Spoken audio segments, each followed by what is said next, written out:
There are 4 types of lysosomes. Lysosome क्या होते हैं? एक tiny membrane bound single membrane unit membrane है, इसमें वेसिकुलर स्ट्रक्चर होते हैं जो कि कहाँ पाए जाते हैं? आपके पूरे साइटोप्लाज्म में आपको मिलेंगे, सेल के साइटोप्लाज्म में। एंड ये जो है ये कैसे बने हैं? ये गोल्गी एपरेटस की पैकेजिंग से बने हैं, ठीक है। गोल्गी एपरेटस जब पैकेजिंग करता है एंडोप्लाज्मिक रेटिकुलम से गोल्गी एपरेटस में कोई भी चीज़ है वो आ रही है और उसके बाद वो पैक होकर वेसिकल के फॉर्म में रिलीज हो रही है, दैट इज लाइजोसोम। तो जो प्राइमरी लाइजोसोम है वो गोल्गी एपरेटस से बनता है और ये जो है इसमें बहुत सारी क्या है? हाइड्रोलिटिक एंजाइम्स हैं जो डिफरेंट डिफरेंट टाइप के carbohydrate digestion, protein digestion, lipase digestion, nucleic acid digestion में काम आती हैं।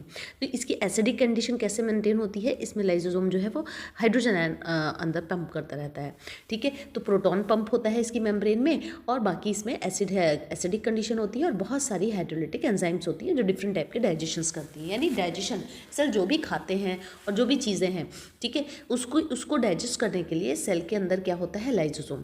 तो ये जो लाइजोसोम है ये पॉलीमॉर्फिज्म शो करता है। पॉलीमॉर्फिज्म मतलब ये डिफरेंट टाइप के स्ट्रक्चर्स को शो करता है, डिफरेंट टाइप के मॉर्फोलॉजी को शो करता है, अलग अलग टाइम पे अलग अलग की मॉर्फोलॉजी। तो 4 different types of polymorphism conditions आते हैं। तो इसीलिए हम इसको कह देते हैं कि 4 काइंड्स ऑफ लाइजोसोम है।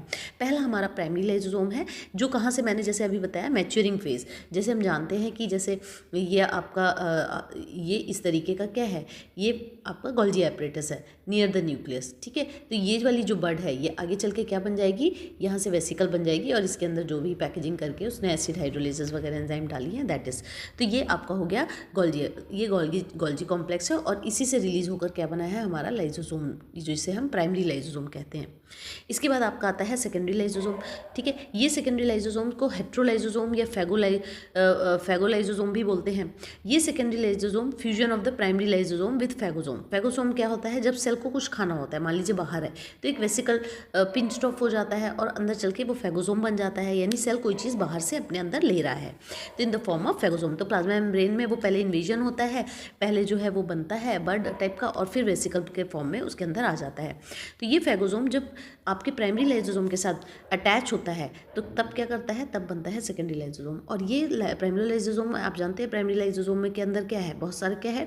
हाइड्रोलिटिक एंजाइम्स है। तो ये इस जो भी इसने खाया है सेल ने फैगोसोम के अंदर है, ये उसे डाइजेस्ट कर देगा। जो भी अनडाइजेस्टेड रह जाएगा वो कहाँ जाएगा? वो आपका लाइजोसोम रेसिडुअल बॉडी में आ जाएगा और रेसिडुअल बॉडी में बाहर जो है ये पिंच्ड ऑफ हो जाएगा, जिसे कहते हैं एक्सोसाइटोसिस। जिस तरीके से प्लाज्मा मेम्ब्रेन पिंच्ड ऑफ करके अंदर चीज़ को लाई है, उसी तरीके से पिंच्ड ऑफ होकर ये चीज़ बाहर भी चली जाएगी। तो ये हमने करा। अब हम लोग आगे देखते हैं, ये अब रेसिडुअल बॉडी में आपको बताई चूंकि रेसिडुअल बॉडी क्या है? After digestion is complete secondary lysosome में, जिसे फैगोलाइजोसोम भी बोलते हैं या ऑटोलाइजोसोम भी से भी बनती है रेसिडुअल बॉडी, कुछ अनडाइजेस्टेड रिमेन रह जाते हैं जिसे हम रेसिडुअल बॉडी बोलते हैं और ये एलिमिनेट हो जाते हैं एक्सोसाइटोसिस से।